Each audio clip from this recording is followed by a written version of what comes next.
This is a presentation of Northeast Streaming Sports.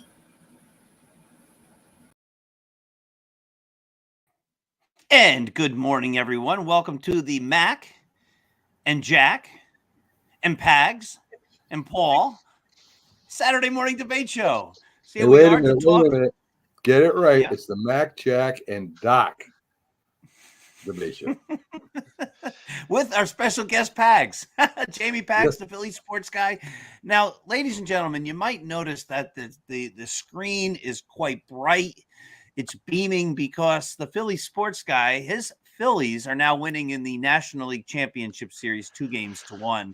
And the exuberance, the happiness, the red October, the wonderfulness of it all, while the Eagles, I believe, have still never lost a game this year. I mean, you just can't get much more happy, great stuff than what's happening in Philadelphia right now, right, Pags?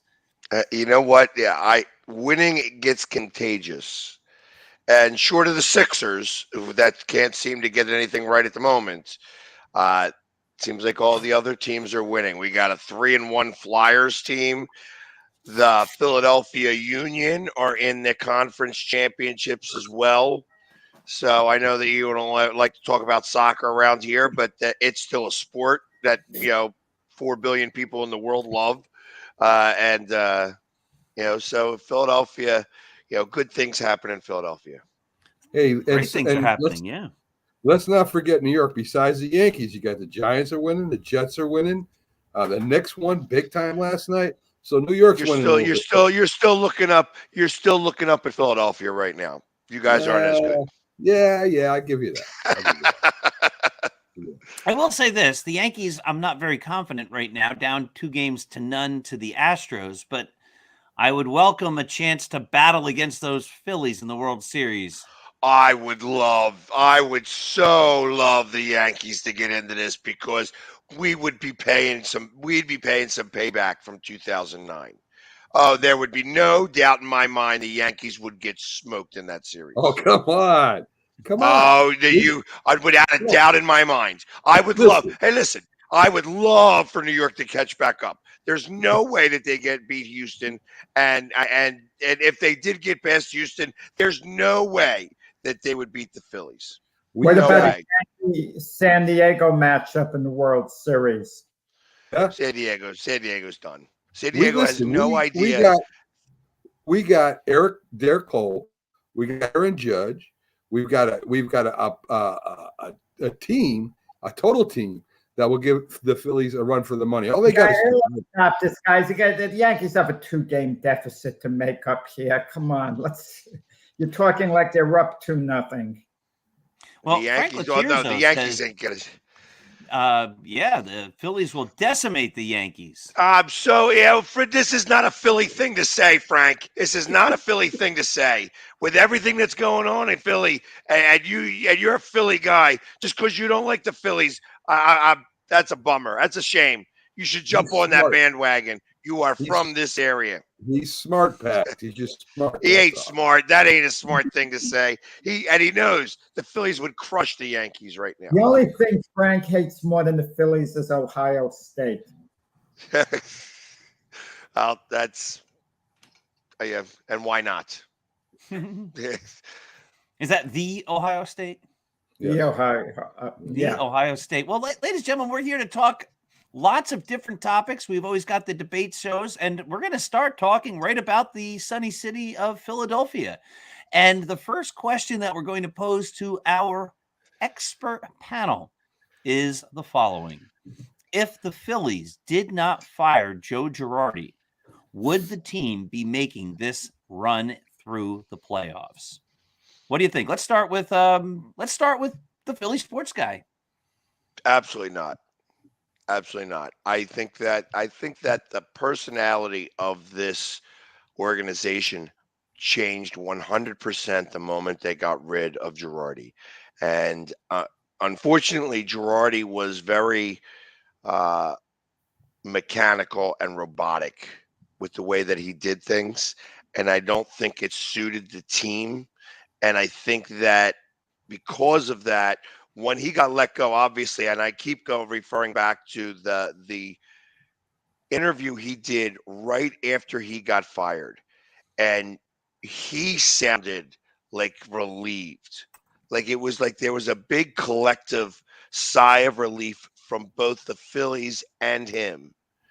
And it's, it would not have happened. It would not have happened if the Phillies stayed with him. And just to think that it was Rob, I mean, the guy who was actually on the staff, an interim that wound up making this big change. I think it just makes that the team was always what this team was, and that maybe they could have made the playoffs last year if it wasn't for Girardi. Interesting. What do you think, Jack? I think they still make the playoffs. I know Girardi was undergoing a very difficult time at the end. The Phillies could do nothing right. But I've seen it happen a lot of times with teams struggling, finally getting it together at the end. Like last year's Atlanta Brave team that won the World Series. The whole year was a struggle. And then they put together a little flurry at the end. They're in the playoffs, and then they catch lightning in a bottle. And keep in mind, this Philly team this year, as great as they're doing in the playoffs, and kudos to them, they've been outstanding in the playoffs. They barely made it into the playoffs. So they weren't that great during the regular season. They were doing nothing that Girardi couldn't have led them to do, going forward. They wouldn't have had to go on this great winning tear to get into the playoffs. And you look at Girardi's proven track record. The question is this: was there really a lot of dissension on the Philly team when Girardi was there? They were unhappy that they weren't living up to expectations, but it wasn't like the team hated Girardi. It wasn't like they wanted him fired. It wasn't like he was so unpopular. They were just frustrated. They weren't doing well. And I got to believe if Girardi hung around, eventually they would have started to win. Just look at the man's track record. That's what you got to look at. The man's track record. Yeah, he won one World Series with the Yankees and then stunk everywhere else. Wait. Manager of the year with the Miami Marlins as well. So he had a big-time track record. And guys like Pags want to make it disappear in just 1 year. They just want to make believe the track record. So 3 years. He was here for 3 years. Didn't make the playoffs 1 year. He was 22 and 29, and then we turned it back on again. 22 and 29 when he got fired, and he got credit for the 3 games. We won 3 games really in a row. And then he got fired because he was here for that Angels series. So think about that. He was 19 and 27 at one point, and we won those 3 games. He got let go, and then we wound up, getting the record that we did. So the manager of the Phillies, where did he learn baseball? Where was he spend most of his time before he went to Philadelphia? What organization was he with? I know he was with the Yankees. That's okay. They let him go, right? They let him go. They did. They shouldn't have. They didn't think Rob he was that Thompson's good. a great baseball guy. So my answer to the question is, listen, and I'm a big Girardi supporter. I've always loved Joe Girardi. I think Girardi was doing a great job with the Yankees. The Yankees went within a game of the World Series in 2017 with a team that no one expected to get that far. And then they abruptly didn't bring him back, and the Boone era began. And today's not the day to talk about the Boone era, but I thought Girardi had done a great job. The Yankees exceeded expectations with Joe Girardi. I was happy that he went. I'm sorry. I was happy that he went to Philly. But all that being said, I don't think the Phillies get on this streak if Joe Girardi's still the manager. I think sometimes a change needs to happen, and the change happened, and the Phillies got hot. And to say that they would have made it with Girardi would be saying that the manager doesn't really matter, because obviously they turned it around without him. I'm sorry, Mac. That's okay. Well, I agree with Pags here. I think they were very unhappy with Girardi when he was manager. I mean, and Girardi looked very unhappy too. And when he left, the players looked like they were having fun again. They're enjoying baseball the way it's supposed to be played. So I agree with Pags, believe it or not here. We've got ketchup going on and all sorts of things over here. No, I got honey. My voice has been crushed. So, I mean, I have been. This has been, it's, I think of this like it's been. I've been on a Philly sports bender for the last 2 weeks. It's like I'm singing songs that I've never heard before. This whole run, I'm like dancing on my own over here. It's like they play that song now after every win. It doesn't matter who wins. Like the Union win, they play it. The Eagles win, they play it. The Phillies win, they play it. So it's like its song has been in my head now for the last 2 weeks nonstop, and you can hear my voice. Obviously, it's I've been I'm known for the fact that I don't ever lose my voice. And I think it's I'm a little early though for the whiskey shot here. Darren, yeah, Darren wants you to. It's 9 o'clock definitely no somewhere. whiskey. Yeah. But I'm drinking like this echinacea tea and stuff like that. It's like stuff that singers are using all the time. Well, Pags, that speaks to your dedication. Here you are. It's early Saturday morning, and you are out there making sure you can speak to add to the Mac and Jack Saturday debate show to And make Doc. this and Doc Saturday debate show to make the show the best it can be and to bring your great insight. I have a question to ask Pags very quickly, just for fun, hypothetical, Doc. I asked him something similar last week. It's a game 7, a deciding game. Flyers Stanley Cup, 76ers NBA Championship, Phillies World Series, Eagles Super Bowl. Which game do you pick, the deciding game for championship, all 4 teams, the way things are right now? So, all right, I'll give you my hierarchy of sports, and this goes across the board. So, playoffs always trumps Eagles, which would always trump opening day, which would then trump regular season. And then the hierarchy of teams would go Eagles, Phillies, for me, Flyers, Sixers, Union. So it's in that order. If you're going to make the graph. So because there is next Sunday, when the Eagles are going up against Pittsburgh, it's possible that at the same time, the Philadelphia Union would be competing in the conference championship to go to the MLS Cup. And I'd have to make a decision because the championship would be at 3:00. The Eagles game would be at 1. And the choice would be the conference championship that I would go to the Union game.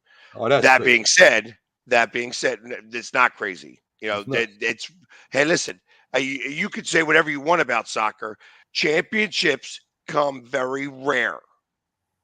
It's not often that you get to witness greatness sometimes. And right now, Eagles are 6-0, playing a team that would be 2-5 at the time. And it's like ultimately the Union would be where I would go. I'd have to. That being said, if we're playing in a World Series game that day, the World Series really would take the biggest precedence. Would you take a World Series game 2, game 1, game 3 over a championship soccer game? Yes. Wow. All right. Interesting. So it's a conference championship. Now, if you're talking the MLS Cup, if it's a World Series game and the MLS Cup, and that's a really, now we're talking the same thing. It's oranges and oranges there. It becomes a little bit harder, but then I have to go to my hierarchy the other way. The Phillies would trump the Union. What happens if it's an Eagle wild card game, meaning the Giants would have won the division and the Eagles are the wild card? Then what? Well, luckily they don't have the playoffs at the exact same time, so I don't have to worry about that. Right. And if all the playoffs were at the same time, you would go to your hierarchy. Right. All right. So that makes sense. And the question would be like we were just saying, if there was an early round World Series game and a championship match for all the marbles for the soccer, I mean, then you have to make a tough choice. I think if it were me, I'd go to the soccer game because there's going to be another World Series game the next day, no matter what. And the soccer game would be the last one. And if they win, they'd be the champs. No, I would probably go again. I would probably do that. Just like I said, if it's game 1 or game 2, again, excuse me. I also believe that winning begets winning. So I would want to be a part of the championship so that I could take that energy and bring it back to the World Series. nice. And that's the way that is. The one thing that I have heard throughout this entire run, because obviously the Philly sports guys had a pretty good week. I can't argue. I mean, starting back from when I went to Arizona and we watched the Phillies win, watched the Eagles win, then came back and then I went to Atlanta. We took, we split in Atlanta. I came back here. The Flyers won. Phillies finish off Atlanta. Then we got the Eagles against the Cowboys, and and so on and so on. And the Philly sports guy has been there for most of it. Obviously, I didn't make it out to San Diego, as San Diego fans were buying tickets, flights, excuse me, from Philly to San Diego, buying the insurance and then canceling the flights. So the flights going from Philly to San Diego were going over half full because there was nobody on the planes, because somebody out in San Diego bought all those flights and then canceled them all. Mm. I'm like, that's next level thinking. You know what I mean? That's something that somebody in Philly would do, but it's interesting how that all works. But if you've been watching anything of Philadelphia sports, the Philly sports guy's been a part of it, and I need to be able to keep up that energy, and I want to make sure that to spread that energy around to all the teams. Maybe that's why the Sixers haven't been winning, because I haven't made it to a game yet. It could be. I think I read that on the headline of the Philadelphia Inquirer that the Sixers haven't won because you haven't been there. Where's There's the only Philly sports guy? games. That's put a big question mark. And of course, the new Creed movie, Creed 3, which comes out in the fall, does not. In the spring, is the first one that doesn't include Rocky Balboa. So, I mean, all the big Philly icons are disappearing from some important venues. But speaking of great players, and our resident football expert, without a doubt, is Mac. So we're going to let Mac go first when I pose the following question. Aaron Rodgers and Tom Brady have not performed up to their usual standards this season. Is that because of a decline in skills? Is it their age, or is it other factors? Why aren't they doing well, Mac? Well, I think it's partly Rodgers and Brady's fault, but it's more the offense and the defense. Philly sports guy, Pags, he always says it's one of the trenches. Well, they're losing every war in the trenches right now. So even though I give Aaron and Tom some problems, especially when you start yelling at your offensive lineman on the sideline. That's just crazy. He's lucky the lineman didn't confront him. And you got to throw coach in there too, right, guys? I mean, coach is a very important part of football. And they have a problem right now. They don't know what to simplify it or leave it alone or what to do there. But I think the both teams totally are not playing well. And I don't know if that'll change. You might see at the end of the year, second half, that they get it together. We'll see. But right now, they both stink. Yeah, I have to be honest. I'm a Jets fan on the fringes, right? We've gone through all that. I don't follow the Jets week to week, day to day, or anything like that. And so when the Jets went out to Green Bay, I was just, watching them from the sideline saying the Jets don't have a chance. They're playing the Packers. Then they, later on that day, we put on the score and we said the Jets won. It's unbelievable. So if the Packers are losing to the Giants one week, the Jets another week, there's something wrong with the team. I don't know if it's really Aaron Rodgers. And I heard Todd Bowles say something about the Buccaneers are still playing as if they were the Super Bowl champions. It's tough sometimes after you win to be able to come back and find that energy again. So, but if I think I'm Tom Brady, I'm looking in the mirror and I'm saying, I had a chance to end on the greatest high, basically. Everything was super and there was contention. I retired. I came back. It stressed my marriage. Maybe I made the wrong choice. I don't know. What do you guys think? I think it's an attitude thing with Rodgers and Brady. I don't think their skills have declined much at all. I mean, with Aaron Rodgers, he doesn't have the wide receivers that he should have, but it's partly his fault not working with them. He didn't go to the voluntary workouts in the spring. Get to know these guys, get to throw to them, get to establish a personal relationship, get a head start with these guys. But he just showed up when he had to show up, which was his right. But he figured, I'm Aaron Rodgers. I've been doing this my whole career. He didn't realize he had to take it up another level this year, and he didn't do it. And now he's paying the price. It's very frustrating for him.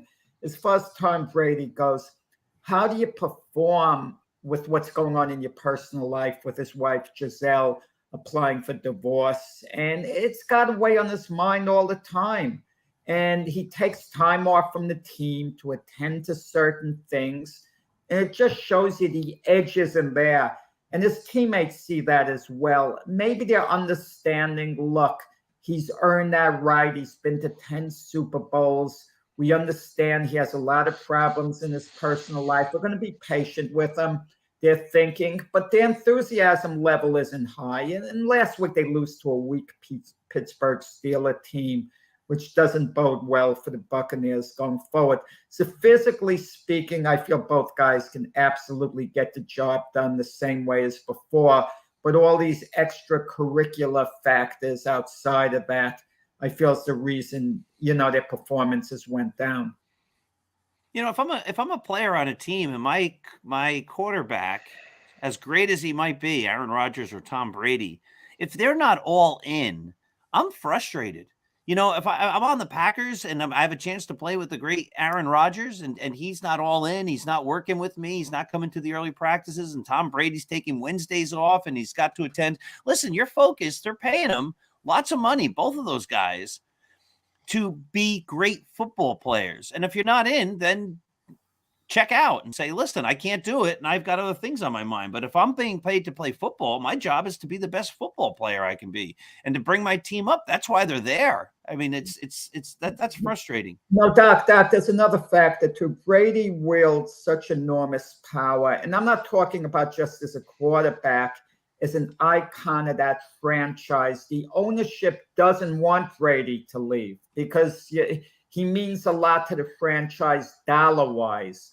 And they know the power he commands within the franchise, the other players.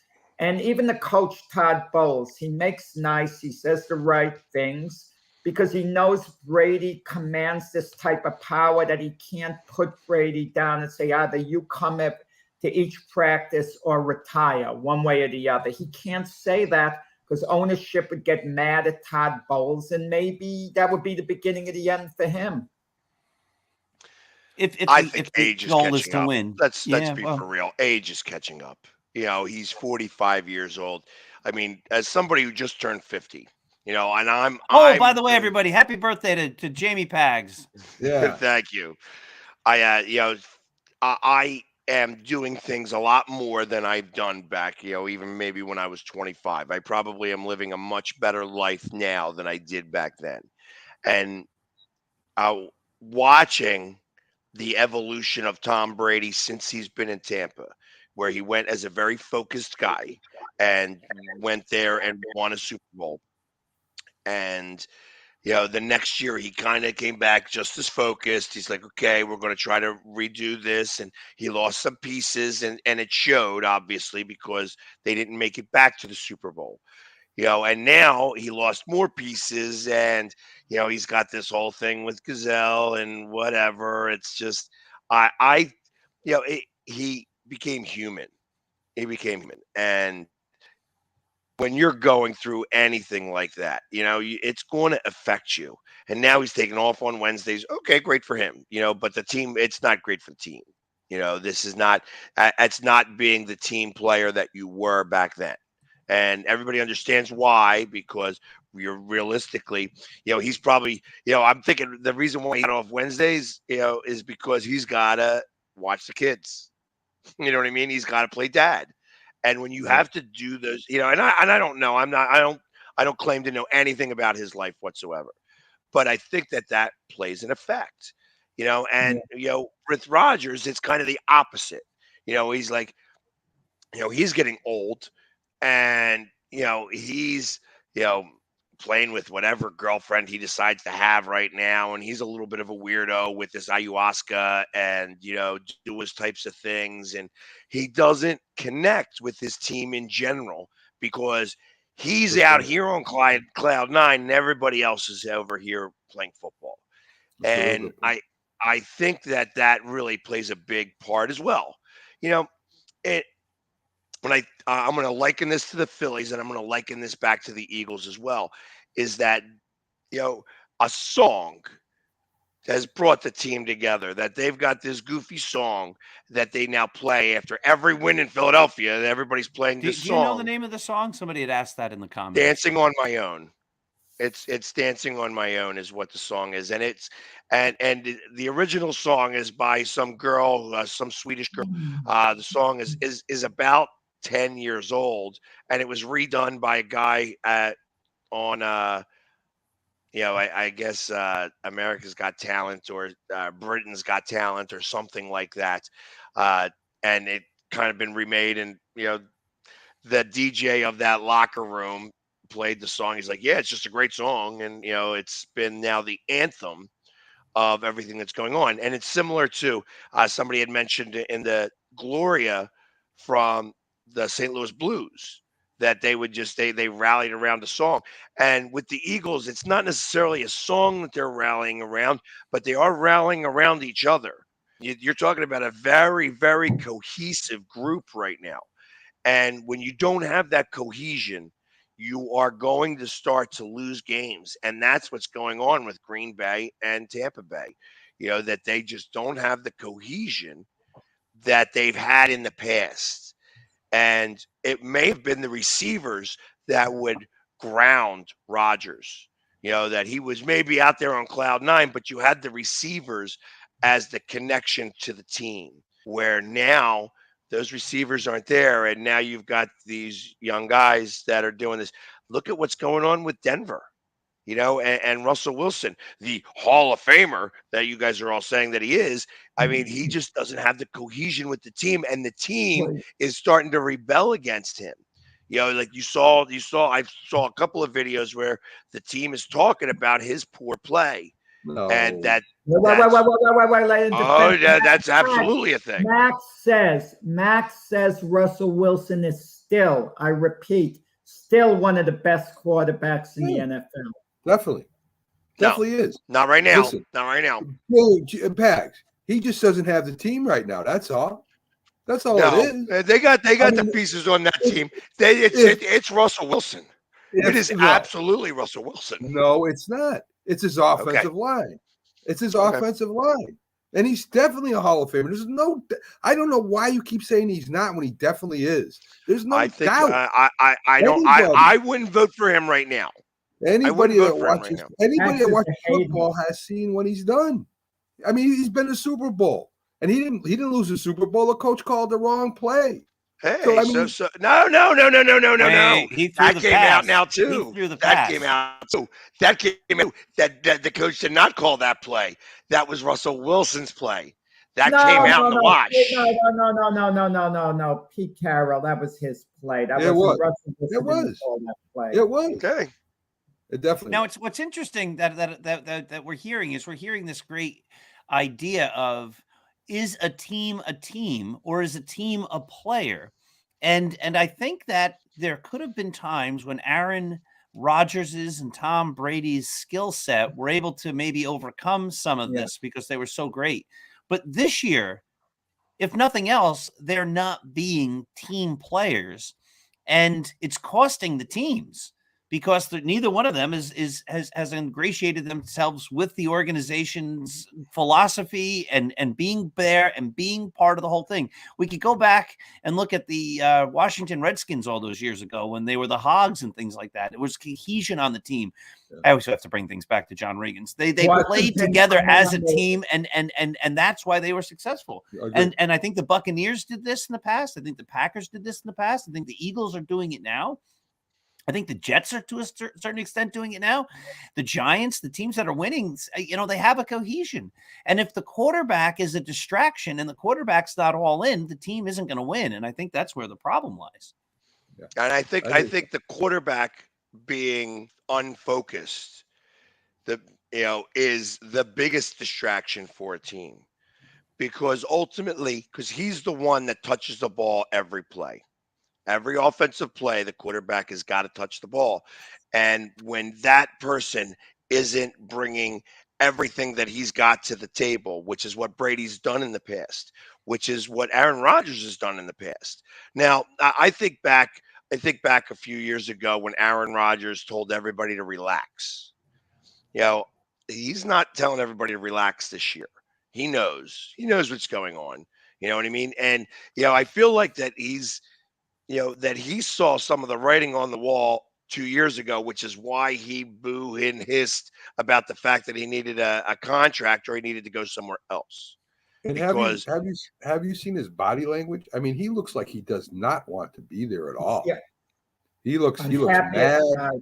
Yeah, he looks mad. He's slouched over when he comes on the field. He looks like I don't know what happened to this guy. He's unhappy. He looks so unhappy out there. And Brady isn't playing with the same joy as the past.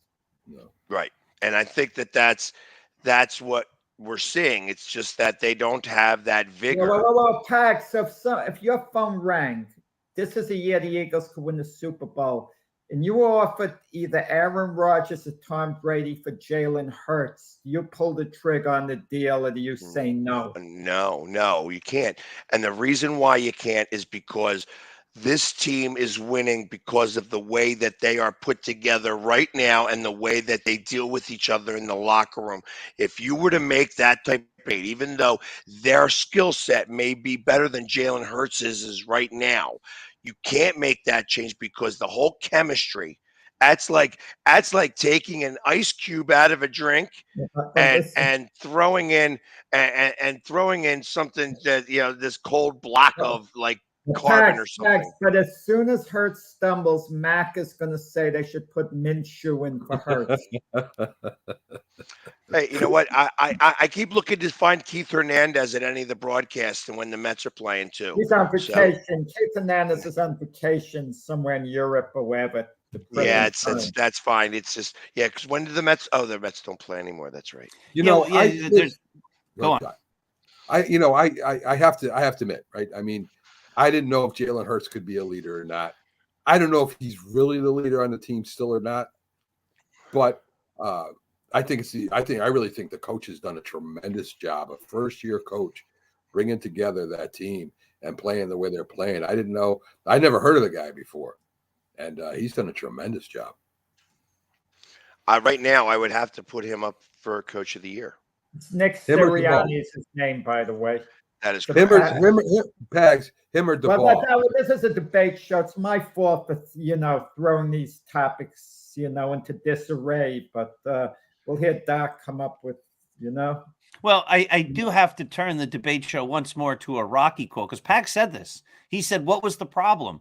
The problem was that these guys got civilized." And if you go to Rocky 3, Rocky's sitting there with Mickey, and he goes, "Rock, let's put it this way. Now, 3 years ago, you was supernatural. You was hard and you was nasty and you had this cast iron jaw. But then the worst thing happened to you, and it can happen to any fighter. You got civilized." And I think that's what's happened to Aaron Rodgers, and Tom Brady. They're not all in. They got civilized.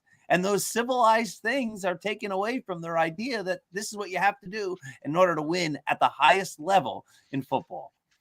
All right. Yeah. Let's move on. This is a good one. I don't really like this one. This is a good one. Anyway, here we go. If the Astros defeat the Yankees in the playoffs, and it looks likely, would that give them a degree of vindication in the sign stealing controversy? What do you think?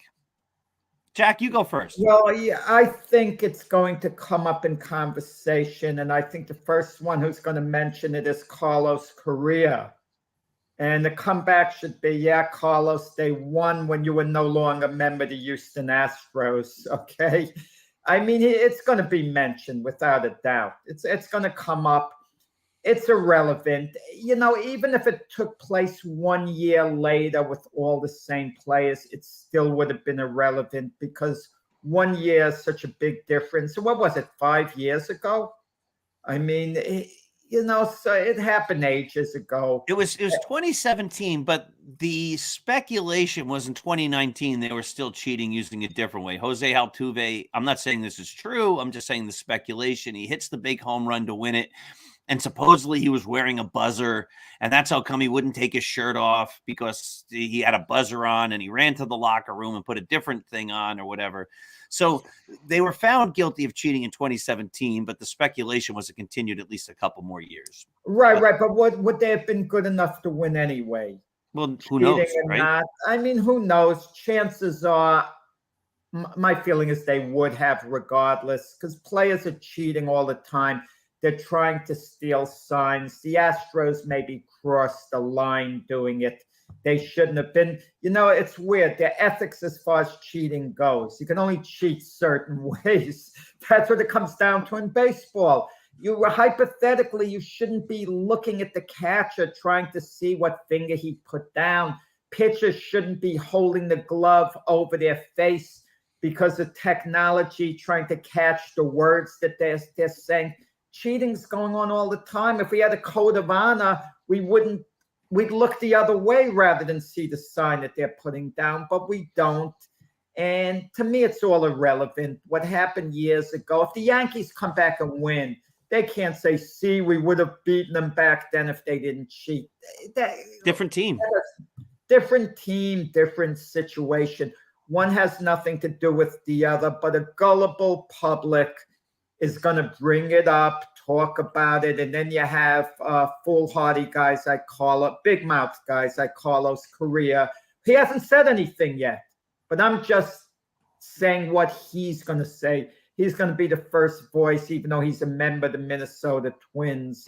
He opted out at the time being, but he's opting out. I don't know, could they have officially opted out yet? But he is going to opt out. And he's not going to be a New York Yankee. And maybe he'll go back to Houston. Who knows? And maybe Minnesota, who really cares at that point? Well, you know, it's irrelevant what happened years ago. Cheating has been going on since baseball started. We know that. I mean, you know, the Yankees are just as guilty. They were cheating way back when they first started.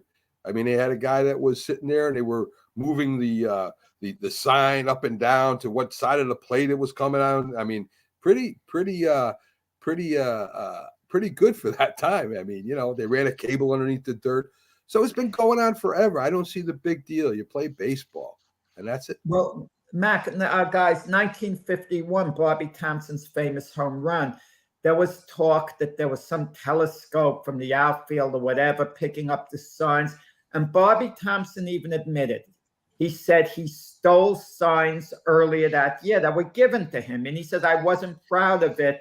But on that homer, he said, no, he didn't get a sign. But the point is, as Mac mentioned, it's been going back from, 80, 90 years or what, maybe since Babe Ruth's time. If you're not cheating, you're not trying. That's kind of part of this. I said, however, when you get caught, you're labeled as a cheater.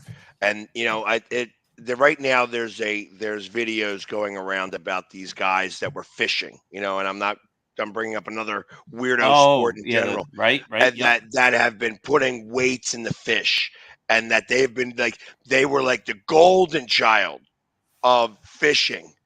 And then they got caught with all the weights in the fish.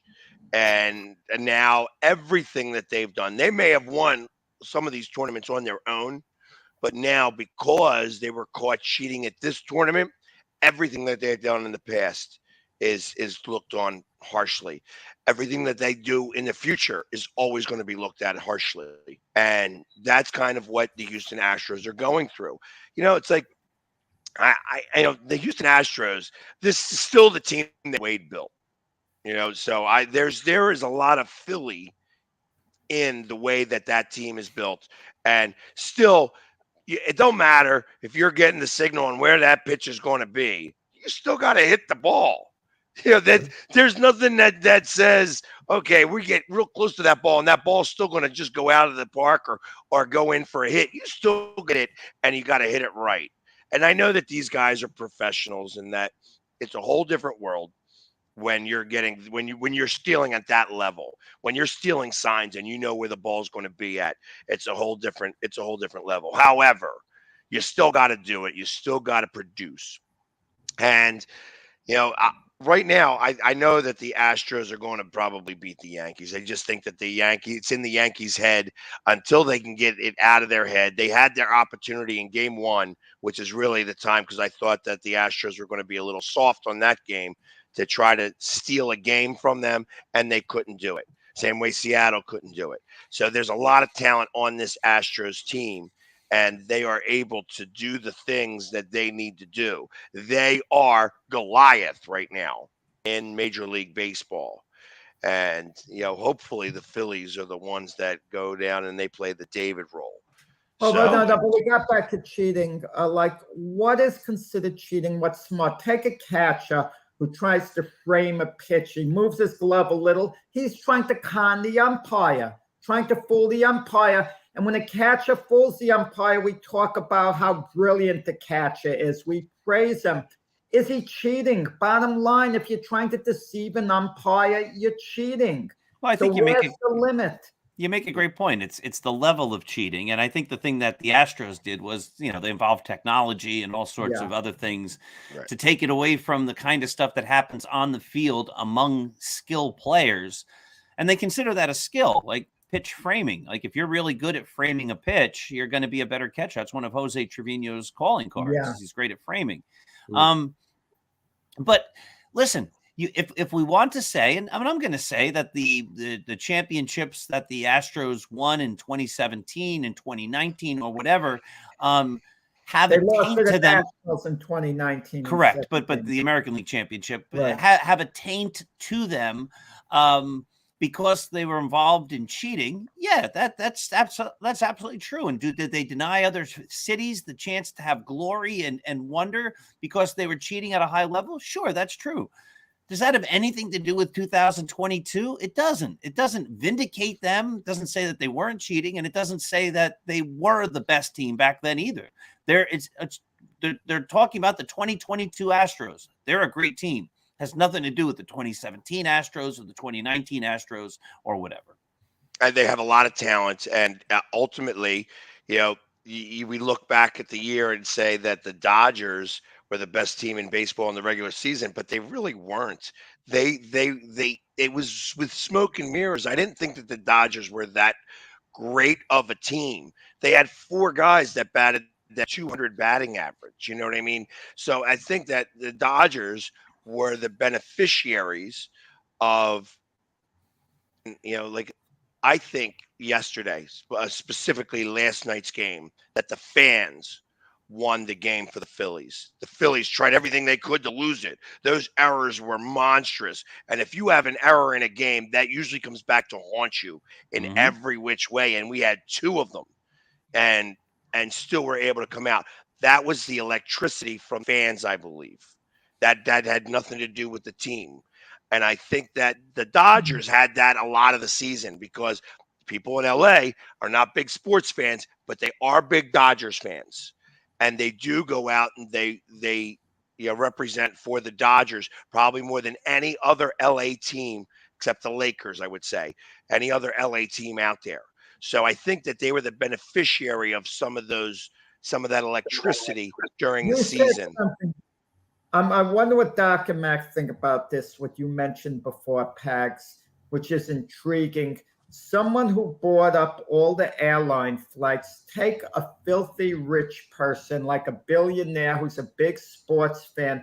He doesn't want, let's say, the Green Bay Packer fans who have been known to travel all over to support their team. You buy every flight of every airline leading up to the game. and it's so far away to drive that it's a ridiculous drive. Something's got to be done about that. I mean, there got to be some type of law to prevent someone from emptying a plane and buying every darn ticket. That's a brilliant maneuver if you can afford to lose a fortune of money. Well, that's what happened. You buy the insurance, so you have to have the money to put out like that. And I mean, flights went from $600 round trip to $1,500 round trip. And That sounds ultimately, like some type of a scam, though. If you're I buying, mean, who knows tickets if it's really true? Yeah, but if it is, like to then cash in with the insurance just so the plane remains empty, that seems like fraud on the insurance companies being fraud. Is being denied money. Now they have to pay out claims for something that no one ever intended of using. I mean, it just sounds that could be a bigger problem we get legally. I mean, yeah, maybe that's the loophole, that there's not many situations that call for things like that. And then now you got to have somebody who's got the forethought that says, hey, I don't want the Philly people coming out here. I happen to have the money that I'm going to give, because you got to buy all those tickets outright. You don't get to put down a down payment, and then you got to buy the insurance, and then you got to be okay with losing the insurance for all of those tickets. I mean, we're talking now that there was maybe, if everything was right, you're talking somewhere around 300 plane tickets where the insurance had to give back the money for the flights. If I'm the insurance company, I'm not paying. I'm saying we're investigating this before I'm paying that money. Yeah. Well, and that's, I mean, because you still have to have names for everybody. Like there's a lot that's got to go involved with that. Like I said, who knows if it's for real? I don't know that, but just the thought process that somehow, some way, all these flights were going out from Philly to San Diego half full because all the passengers were canceled. That's a little funny. So interesting stuff. Mac, you have any thoughts on that? I just think it's all crazy.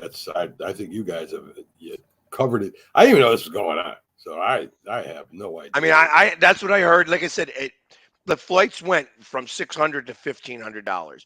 Now, I also understand that this is, the moment that we knew we were going to San Diego, that everybody and their mother tried to get a flight.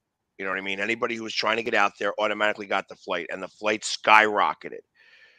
But the fact that, I mean, I heard, again, I wasn't on the flight. I didn't make it out to San Diego. I didn't see many Phillies fans in the stands, which is kind of expected. There were some Padres fans out there, but there wasn't a tremendous amount. That these flights were going out there half full, and the prices of the flights were so expensive.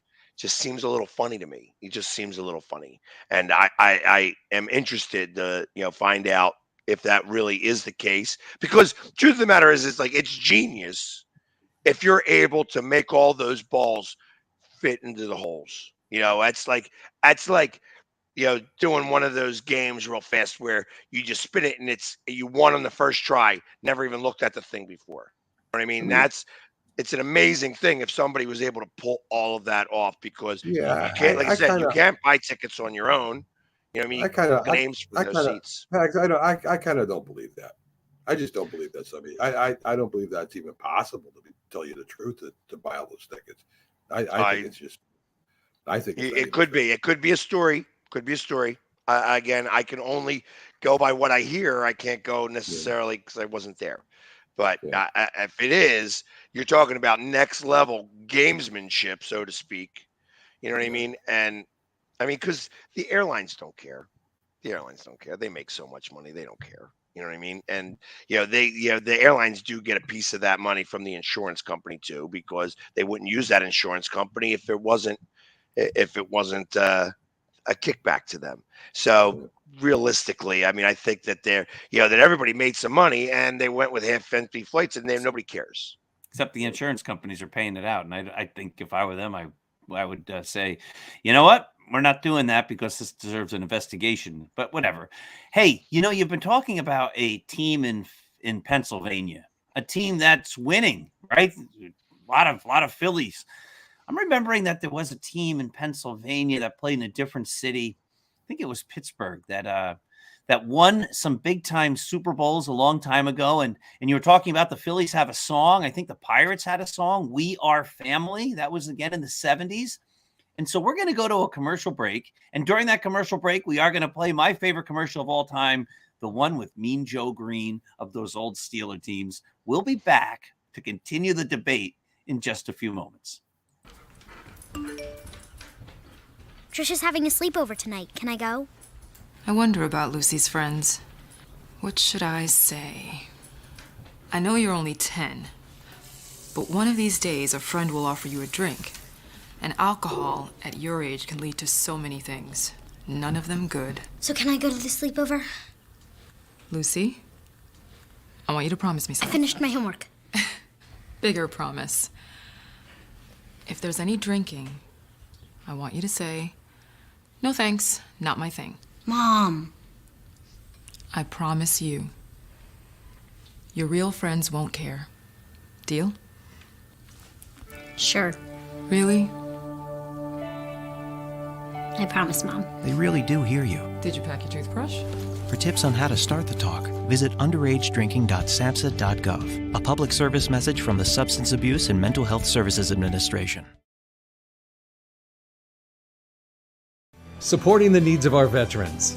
That's the goal of all of us at Team AmVets. Like Mitch, Carlos, and Kevin from our Welcome Home team that brings furniture to our vets. We are Team AmVets. Or Linda from our thrift stores who brings you great bargains every day. I am Team AmVets. And John, who picks up your thrift store donations that support California veterans programs. I am Team AmVets.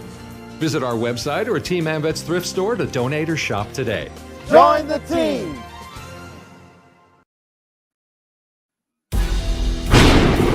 I mean, you can see right now, without LeBron, Lakers are struggling. Let me tell you about a team I hate, all right? I know the Dallas Cowboy fan is here, so I had to make sure he knew how much I hate this team. I'm ready. I've often said that the people who run baseball, they try very hard to ruin it. I'm from Brooklyn. I don't have a problem saying it to his face. Oh, I'm from Brooklyn. Hey, get it each.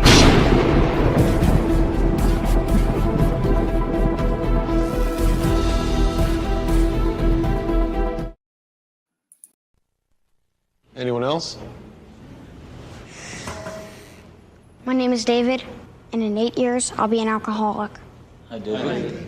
I'll start drinking in middle school, just at parties. But my parents won't start talking to me about it till high school. And by then, I'll already be in some trouble. Kids who drink before age 15 are 5 times more likely to have alcohol problems when they're adults. The thing is, my parents won't even see it coming. So start talking. Who's next? Before they start drinking.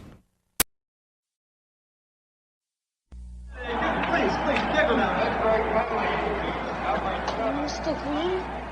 Mr. Green? Yeah. You need any help? Mm-mm.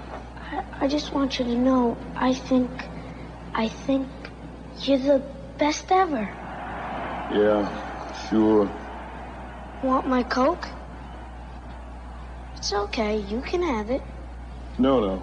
Really, you can have it. Okay. A Coke and a smile makes me feel good. Makes me feel nice. Be around. That's the way it should be. I like to see Hey, kid. the whole world smiling with me. Coca-Cola as life. Have a Coke and Thanks, Mean Joe. smile.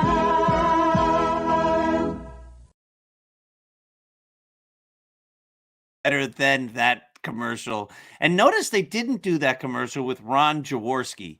It was a Pittsburgh. I might be getting the the Philly sports guy upset with me as we talk about the Steelers. I'm not sure.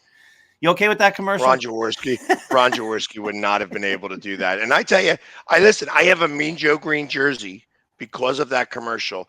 I used to tell everybody that I was the kid. I love that story. Yeah, that is the best.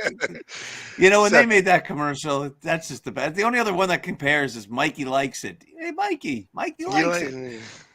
Oh, my goodness. So let's talk about baseball and football. And then we're going to go to a basketball question. And during the basketball question, I'm going to bow out for a moment. But let's start off with baseball and football. And there's this great question: should baseball adopt an anti-taunting rule similar to what the NFL has? And why don't we start with Mac? Should we stop taunting in baseball, bat flips, and that kind of stuff, or what do you think? No, I think it's ridiculous. I mean, you're going to give somebody a 15-yard penalty for calling somebody a dumb or something. And baseball, I mean, you're celebrating what you did. I mean, that you want fun back in baseball. They always say baseball is boring. But now these guys are showing their emotions. They're doing the rock the baby and all that good stuff. I think it's fun. I think it's ridiculous to even mention taunting. Taunting is something that is something that you know that they've been waiting for. Not waiting for. It's something that makes no sense. You know, you're having fun. The games are becoming more fun. You got younger players getting back in baseball again. I think it's a great thing. Yeah, you know what? Go on, you go, Pax. I like the back flips. Like I like, you know, and this is where I go where baseball polices itself. You know what I mean? Because ultimately, as long as you're not getting, I mean, there's going to be a pitcher who's going to throw at you the next time. You know what I mean? Because that's, if you've done something that's offended anybody, you got to go back up to the plate, unless it's game 6 or game 7 of the World Series and you just won it. You know, you got to go back up against another pitcher. So, but certain things like, you know, I think of as like a couple of bat flips, but again, right now, because I'm on the Phillies high, that Rhys Hoskins, when he slammed that bat down after hitting that home run, I mean, again, that's something that is, you know, it culminates so much because he was having such a difficult time at the plate, and all of a sudden hits that home run, and it just, all that frustration, all that excitement just gets culminated with that bat slam. And that is, you know, that show of emotion. I mean, in football, when you do the taunting, it's, you know, when you're standing over top of somebody and you're trying to do that, ultimately that's a time taker. You know what I mean? They don't want to have to go break up people. You know, it's not like hockey where after every play they get, you know, the linesman got to get in between everybody, make sure everybody stays away from each other. They don't want to do that in football. So that's why they instituted that taunting rule, because you don't want to have players start to come together and possibly elevate things where they start pushing and shoving and you have to call a penalty like that. So it just becomes the penalty on the guy who starts it. Baseball, there's no way of being able to police that part. The one police it is do it the natural way, or the way that it's been done for 150 years in baseball, where you throw at the guy. And that's, the pitchers remember that, right? Oh, like, yeah. You see stories of even old timers days, and the guy gets up and the pitcher flips him, and he goes like, "What happened?" He goes, "Yeah, 37 years ago, the last time you were up against me, it took me deep. I haven't forgotten." Right? So even if it's the last game of the World Series or the playoffs or the last game they're playing in a season, you know, Naylor, the guy on the Guardians with the whole baby thing after he took Garrett Cole deep, I can guarantee you when the Yankees and the Guardians play sometime next year, Josh Naylor is gonna get beamed. I mean, it's gonna happen, because you can't go showing up the pitcher like that. So I think you have a good point that the sports, baseball at least, has a way to police itself. What do you think, Jack? I think that you guys just don't get it. You don't understand the difference between a celebration and taunting. Look, I'm all for celebrating. And even Bryce Harper mentioned this a while ago. He wants the old code of baseball to be gone. Guy hits a homer, let him celebrate. But I wish we could go into the vault, especially with you, Doc, from years ago. I bet there's a tape of you saying, oh, how dignified Mickey Mantle was. He'd hit a home run. He'd keep his head down when he was circling the bases because he didn't want to embarrass the pitcher. Okay? That was thought of as, being great sportsmanship. Look, I'm all for celebrating. You hit a homer, you could flip the bat. But there's a difference between what Naylor did, you know, taunting Garrett Cole, basically, okay? Whether that was his intention or not, You don't do that. You don't embarrass a guy. You could celebrate, but you don't embarrass the other guy, the pitcher who's feeling bad enough. Look, Dennis Eckersley, he would point to the batters after he would strike them out. Okay, that would be fair game. So if they hit a homer off him, they'd have every right to circle the bases and point at Dennis Eckersley. That's fair game, okay? And under that circumstance, Dennis Eckersley should be able to take it without any retaliation on the batter. I could understand, but there's a difference between taunting and not. I'm making fun of someone when you're successful, when you've gotten a big hit off from a big out or whatever. There's a big, big difference involved. Garrett Cole was feeling terrible giving up that home run, and he doesn't need a guy to circle the bases and make this gesture looking at him. That was clearly taunting. Okay. What should the penalty be? It was partly celebrating, but it was also partly taunting. Look, Gleyber Torres to at the end of the game. That was taunting the Indian team in retaliation. And when you say who might get beaned first, we should have a debate question. Who's going to get beaned first, Naylor, Torres? Okay. Well, I don't think Torres will get beaned for that because he was responding to Naylor doing the baby thing. And like, listen, yeah, I think it's classy to hit a home run and put your head down and circle the bases. But, you know, I became a Yankee fan and they were getting on Reggie Jackson because when Reggie would hit a home run, I mean, he would stand there and just watch it. And they said, oh, you can't do that. And I never had a problem with Reggie watching the home run. And also, I was a Jets fan. And listen, one of the things that I loved about the Jets, one of the things that made me a Jets fan when I was first starting to get into football was the New York Sack Exchange. And I loved, maybe I'm the only guy here who loved it, but I was a kid at the time. I thought it was great. I loved Mark Gastineau's sack dance. I thought that was the greatest thing in the world. But that's okay in football. It's like the Icky Shuffle. We're talking about baseball. Should they adopt an anti-taunting rule, not an anti-celebrating rule? Whether you try to directly put down the player, make eye contact with the player, that's the difference. I'm all for celebrating big hits 100%. I'm against the old-time code of baseball. You know, let players celebrate all they want, but don't taunt a player. Right. So what should the consequence be in football? What you can do is you can give a penalty. And again, I'm against all this. I also, let's bring it back to that Redskin team. When they'd score a touchdown, the Smurfs would get in that circle and they'd go 1, 2, 3, and they'd all give that high. I loved that stuff. Yeah, but that's a celebration. Correct. But what should the penalty be in baseball? What kind of penalty can you enact? Do you say to Josh Naylor, you were saying he's my daddy, or he's my baby because I'm his daddy because I took him deep. What do? You say now you only get a triple? I mean, what would the penalty be? How do you enforce that in baseball? If it happens in the playoffs, you can't do anything. If it happens in the regular season, you taunt. You have, if you're a position player, you have to miss one game. Suspend the guy for one game. If you're a pitcher, it becomes a little more sticky because one game, what's the big deal? Chances are, unless it's a relief pitcher, they're definitely not pitching after start. I mean, there's got to be a way as a deterrent because we can't have pitchers throwing at batters. We just can't. It's like a pitcher feels that's his right to get justice. He's got the ball in his hands. And it's very, very dangerous because one time someone's going to get seriously hurt getting hit by a pitch.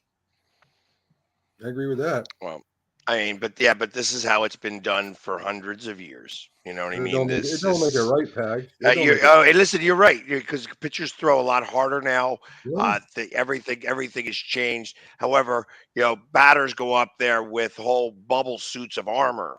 Anymore. So there's a lot of different changes that have happened. It's like getting beaned is a lot different nowadays than it was everywhere else.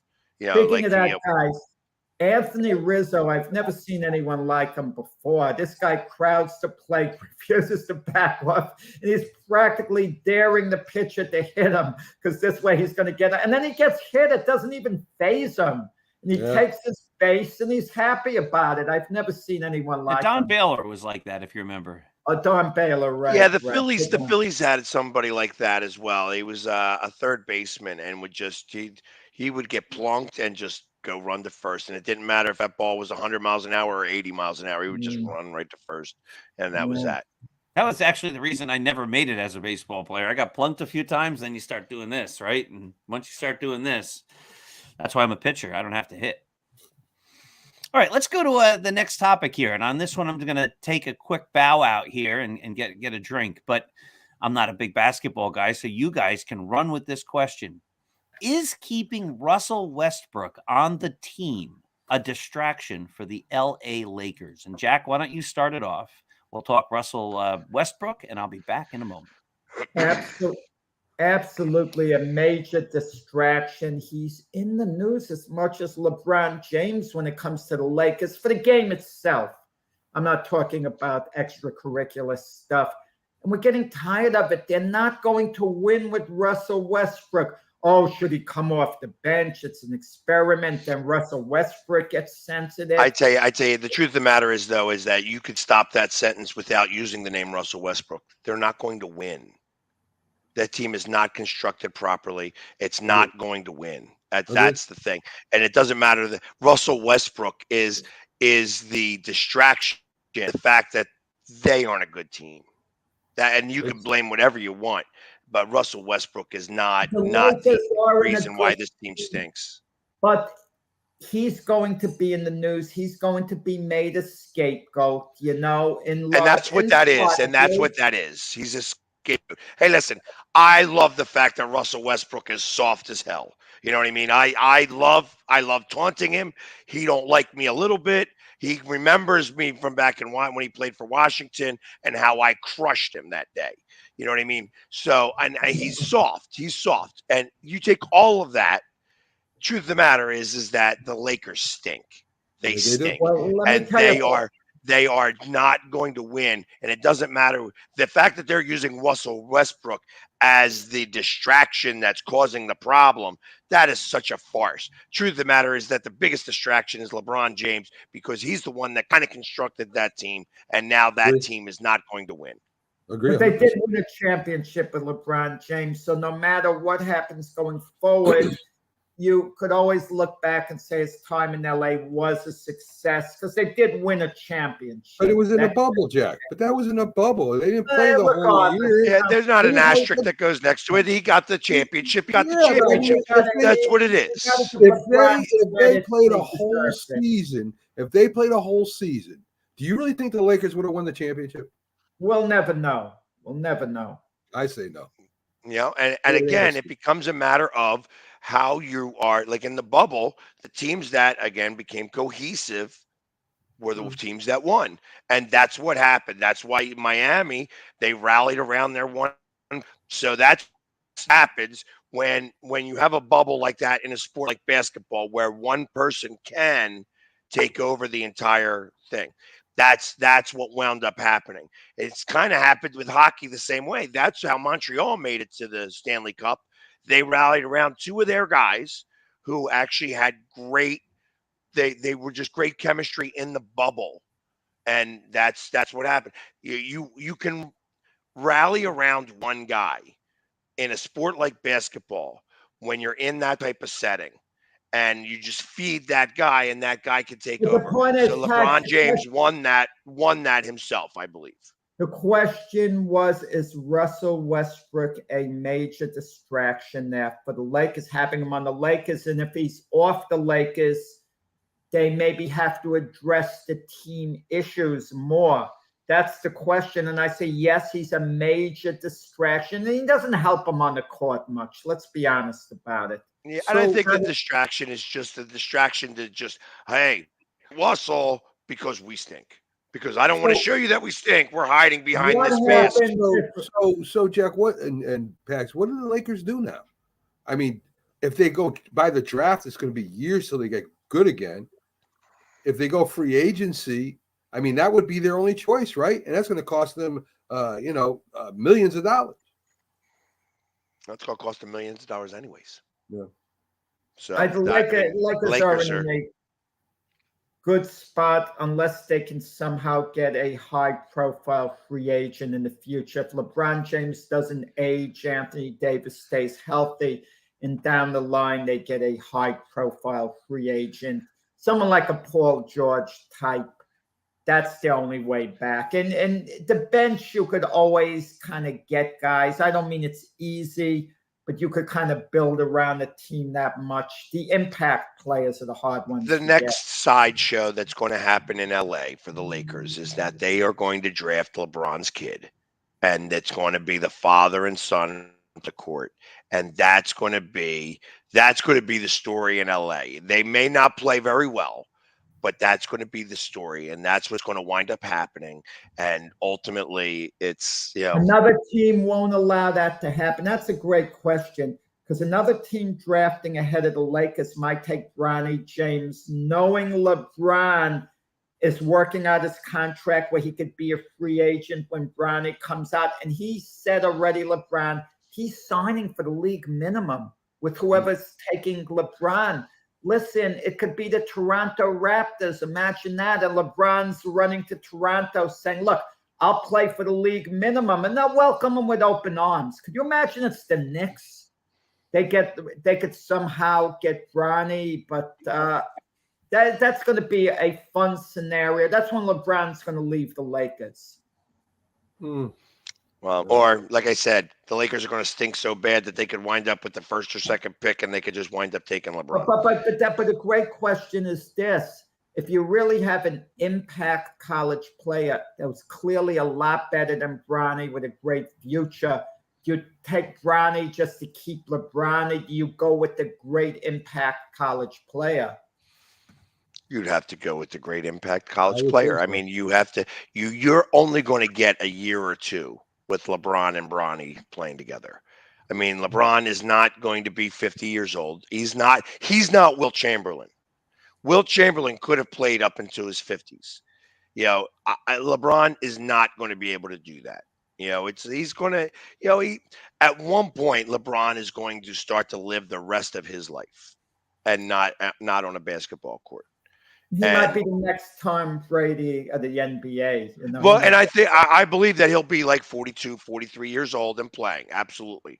But I don't think he's going to be 45, 46. I think that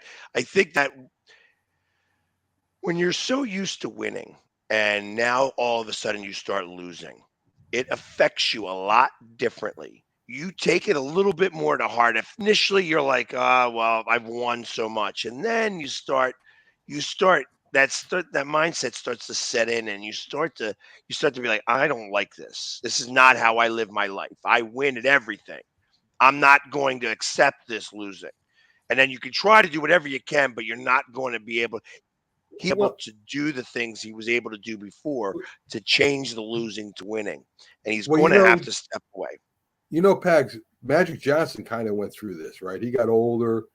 He got the disease supposedly there that didn't affect anyone. And he just moved to forward. I mean, he played okay. I think that's what's going to happen with LeBron. I don't think LeBron is going to be expected to handle the ball. I think they move him down to forward, let him get 12 points and 7 rebounds or something like that, and that's how he's going to go out. Yeah, but that's not how. I mean, he may not decide not to do that, and he's going to have a lot of say in that because he is LeBron James. You know what I mean? It's like you love him or hate him. He has been, over the stretch of time that he's been in the NBA, the best player in the NBA. So there may have been little bits and pieces where somebody was better than him at that time. But over the long haul of his career, he has been the best player in the NBA. And when you're the best, there's everybody else behind you. And when you have to step into that role of everybody else behind what you were, you're not interested in doing that. I feel like players feel that a lot differently. Tom Brady feels what's going on around him a lot differently than we are perceiving it. He was great for so long. Oh, this is just a blip in his thing. It doesn't feel like a blip to them when it's happening. It's a much bigger deal. And they can't do the things that they did when they were even 30, 35. You know what I mean? we're talking 35 was 7 years ago for Tom Brady. He was going to back-to-back Super Bowls then. And whether it was his fault that they were doing it, whether it was the coach's fault, doesn't matter. He was going to back-to-back Super Bowls a year ago. Max Kellerman said at the end of his career with a few years before he left New England, he was getting old. He fell off the cliff.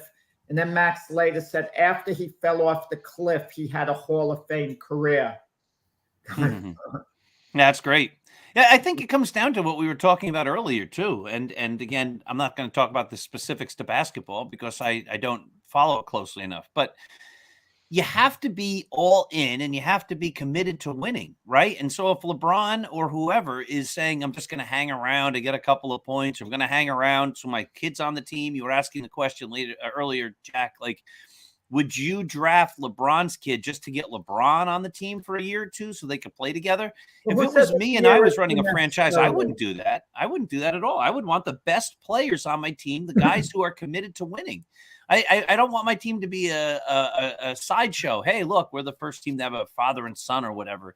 That might be cute if you're just looking to lose and create a little interest for a little while. But in the long term, I want my team to win. So I'm not picking a guy who's inferior. You said, like the number one college kid who might be better than him. I would take the number one college kid because I want to build a franchise that's going to win.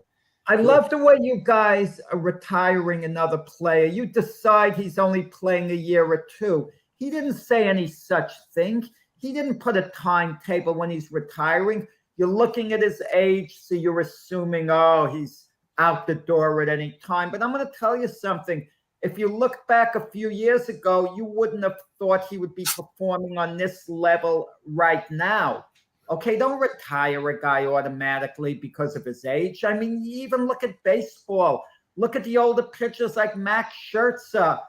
5 years ago, you would have said, he's going to be out the door at this time. You would have said that about Justin Verlander. Older guys can perform. You're living in a new era. It depends on the individual. And of course, they have to remain healthy. Right, correct. But I want the guy who's going to help my team win. And if you're saying that LeBron's saying he's going to hang around, I'm just basing it on what I heard you guys talking about. Like, I'm just going to hang around a couple years so I can play with my kid. Well, I don't want that for my franchise. I want to build my franchise. And you said, would you take LeBron's kid over the premier college athlete? And I would take the premier college athlete because I want the best players on my team, not the kid who's going to bring me LeBron James, who's old. What about this scenario, guys? Let's say the team drafting, it made a trade for that draft choice, and they were a championship contender, but picking at the top of the draft. That occasionally happens. If you get LeBron's kid and you get LeBron, there's the guy that could push you over the top and win the championship that very year. As opposed to a young team rebuilding. Now do you take LeBron's because you get LeBron and he's the difference maker, unlike maybe a player coming out of college as good as he'd be. But that would mean Carlos, Pags, hold a second. Carlos made a comment one before this that said it's not the same as the other quarterbacks playing in the past. Unbelievable point. In the past, you got hit all the time. You got when you were going back to pass, you were pummeled. I mean, if you ever saw the picture of Whitey Tittle, he looked like a gang of people beat him up. The rules have changed. The equipment has changed. To protect the quarterback, you can't even touch him anymore. So, I mean, that's a heck of a point, Carlos. You can't say that Tom Brady playing at his age is different than other quarterbacks in the past. I don't even know if Tom Brady could play back then, guys. To be honest with you, he's a big guy, but could he take that pounding that these guys took? I don't know. Right, and that's again, it becomes a matter of, to go more on the point of what Jack was saying, was that you'd have to then pick Bronny in somewhere in the 20s. Like, he'd have to fall to the 20s, where you are going to take the flyer on him. Like, maybe he's a second round asset, you know what I mean?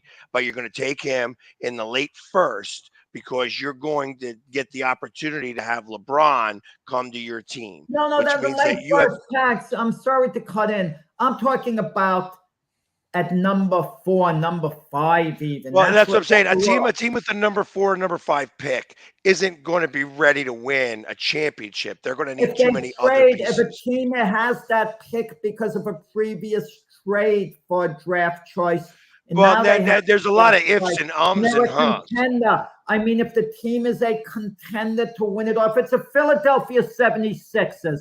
Let's make believe they have the number 3 overall pick in the draft. Right now with Embiid, Harden, and coming out is a outstanding college player, young player. But they know if they take Bronny, they'll get LeBron to join Embiid and Harden at Philadelphia, let's say this year, whenever. And that could be the difference of a championship right now or not. And you got to consider Joel Embiid's feelings. Joel Embiid's going to say, you mean to tell me we could have gotten LeBron and we're taking a college kid as much potential as he has? And, you know, Again, you are putting a very specific situation to what it is that I'm talking about. You'd have to be a team on the precipice of going to a championship. That's what I But mean. that's what I'm saying. You're not. Bronny. Do you then take Bronny, or do you take the outstanding? You'd have to consider it. At that point, you'd have to consider it because LeBron coming to a team like the Sixers would be something that could push you over the edge, and you'd have to consider it. You'd have to consider it. Yeah. Because at that point, you're choosing, especially with the way basketball does things now. You trade draft picks for 100 years from now to try to win right this second, and that would be about now that you see what's going on. You're trying to get the championship and win that chip right now. You're making a draft pick to be able to get another player. That's all it is. You're not making the draft pick. You are making a trade, or you're signing a free agent by getting that draft pick. That's all you're doing. And ultimately, you'd have to consider it because of the situation of all the other pieces that you have in place. Doc, can I ask Pags a question real quick? All right, so who do you think's a better team in the NBA right now? The Knicks or the 76ers? Right this very second? Yeah. I mean, I haven't watched even an exhibition basketball game. So, I mean, I'd have to say right now, as far as talent goes, even though that they are 0-2. So you don't think if the Knicks and 76ers played right now, the Knicks would beat them? I mean, it's possible right now. Again, from all I hear, the Sixers are not playing very inspired basketball right this very second. They're 0-2, and they played against the team that went to the finals last year, and the team that won the finals the year before. So it's like they've played the last 2 NBA finalists, from the Eastern Conference, and they're 0-2. So I can only speak for the fact that, I think that they're probably a better team. And if the Knicks played right now, if they were to play a 7-game series right this second, I'd expect the Sixers to win. Yeah, I would agree with that. So Carlos brings up a great question.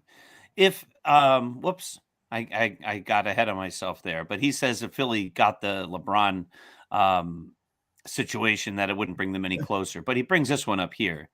And he says, does it help a team to win, or are you just selling jerseys? And so I just want to expand on that question, because this is kind of interesting. Let's say the team does go out and they get LeBron James at the end of his career with the intention of selling jerseys. So we're going to sell LeBron James Philadelphia 76ers jerseys. As a fan, if the Yankees signed, I don't know, David Ortiz at the end of his career, any great player, just for a year or two, is that the guy that as a fan, I want to go out and buy his jersey, knowing that his great years were played with somebody else? Or do I want to get a jersey of a guy whose greatness was on the Yankees? Would I rather buy a Mickey Mantle jersey or an Aaron Judge jersey, a guy who was a great Yankee? Or would I rather buy a Ted Williams jersey if Ted Williams spends the last year and a half of his career in a Yankee? Look, I got a Ted Williams Yankee jersey. Why would I want that? He was a Red Sox. He was a great Red Sox. Can I answer that, Doc? Yeah, very go for it. quickly? A buddy of mine is the biggest Dwayne Wade fan. He loves Dwayne Wade, far and above any other athlete. He proudly wore the Dwayne Wade Miami Heat jersey. Now, when Dwayne Wade eventually found his way on to the Cleveland Cavaliers, my friend told me well, Jack, as much as I love Dwayne Wade, I just can't put on a Dwayne Wade Cleveland Cavalier jersey. I feel so out of place wearing it. Dwayne Wade on the Cavaliers wearing that? So the answer would be absolutely no, unless the player somehow sticks around, wins a championship, does whatever, then maybe a transition. Listen, let me ask you this, Doc. Throw it back to you. He was a New York Yankee for 5 years. Could you wear a Wade Boggs Yankee jersey? Wouldn't you feel a little strange walking with a Boggs Yankee jersey, sitting down at a Panera Bread or McDonald's or whatever? But you would wear like a Mattingly jersey on them, feel very comfortable Yankee-wise. But what about Wade Boggs? I think that's the question I'm asking. And Wade Boggs helped the Yankees win that World Series in '96. Yeah. He was a big part of that team. But again, right, when you think of Wade Boggs, as good of a Yankee for 5 years as he was, helped bring the team back, you think his greatness was a Red Sox, right? So I don't think I'm buying the Wade Boggs jersey. Now, there's a caveat here that gets to a different argument about Yankees jerseys and things like that. But, the Yankees, they don't wear names on their back.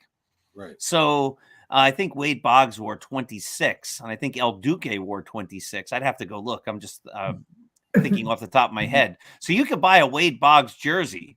It doesn't say Boggs. It just says 26. Now a lot of the jerseys have the guy's name on them, not on the field, but in the jersey stores. But a true, authentic Yankee jersey is just the number. So you could wear a number as long as it's not a retired number, and it could be any of the players who wore that number. So I could get a Nettles jersey, number 9, and that could be Roger Maris, or it could be Hank Bauer, right? Because it doesn't say the player's name. Got it. All right, so let's stay with basketball for just a few more moments, because we do have a second basketball question. Carlos would wear the Wade Boggs Tampa Bay jersey. He did get his 3,000th hit with Tampa Bay, so that's pretty good. All right, so I'm going to not answer this one because I can't answer this one. My answer is Wilt Chamberlain, but the question is, who is the single best player in the NBA at the moment? Who's the best player in the NBA right now? Mac, who do you think the greatest player in the NBA is right this moment? There's really too many to choose from. You got the young guys like Morant, playing. First name that came to my mind, John Morant, after hitting 49 points yesterday and winning that game outright. The dude is crazy. You got the Celtics and two guys that put up 70 points combined. I mean, you have to consider them. So I think that's a real hard question, Doc. I don't think you can even answer that. I think on every team you got this one player that is just unbelievable. So I mean, I could say I could say Morant, but that's I don't even know if that's right. All right, Jack, who's the greatest player in the NBA? Well, it's a hard one. It's no longer LeBron, even though I think you can make a good case he's top 5. He's elite. And it comes down to two players, Giannis and Kevin Durant. And I'm actually still going to stick with Kevin Durant. He's in a dysfunctional situation with the Nets, but I feel he's the closest thing to a Michael Jordan you have in the NBA at the present time, because I think he can carry a team to an extent, but he's saddled down with all this soap opera stuff with the Brooklyn Nets. But I still give a little edge there to Kevin Durant still. I might not feel this way by the end of the year. I mean, the other players, you could make a case like Luka, Steph Curry, and so on. you could make a case for them, but I'd give an edge to Kevin Durant, a little edge over Giannis and a few others. Philly sports guy, who's the best player in the NBA?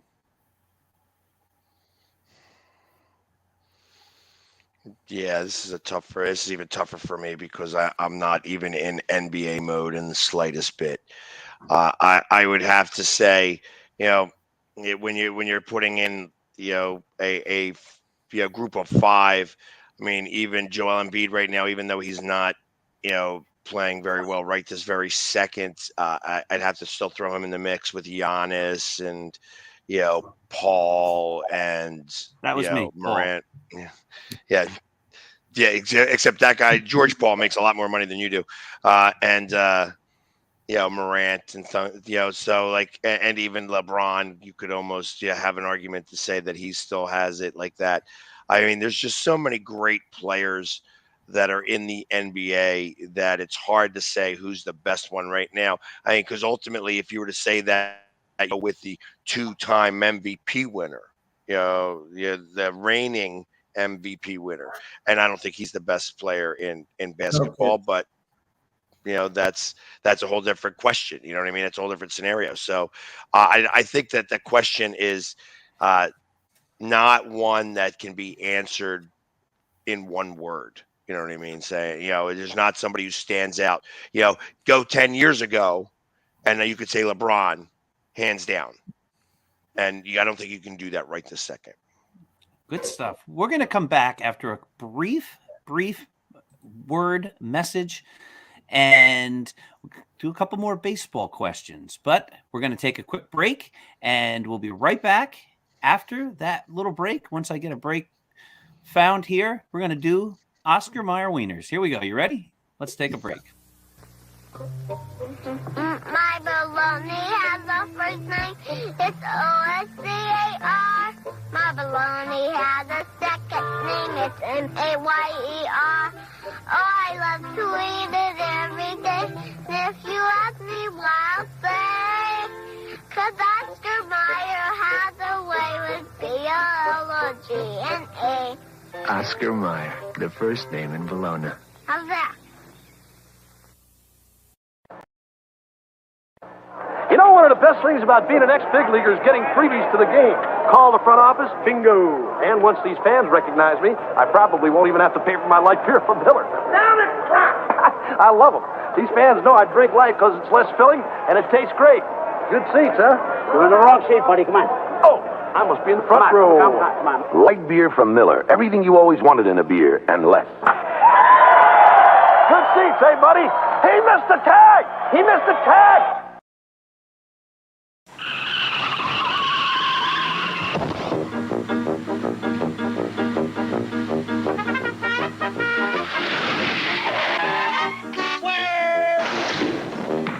When you drive to Wendy's and order a single, you get more beef than the Whopper or the Big Mac.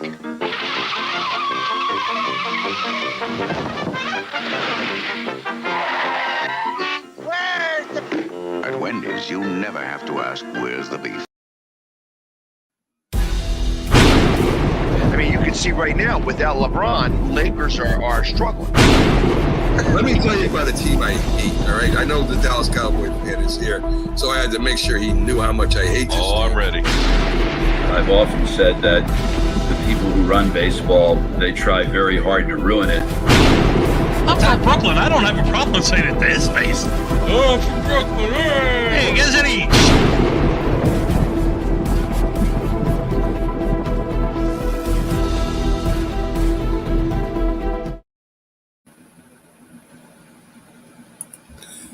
This is a presentation of Northeast Streaming Sports.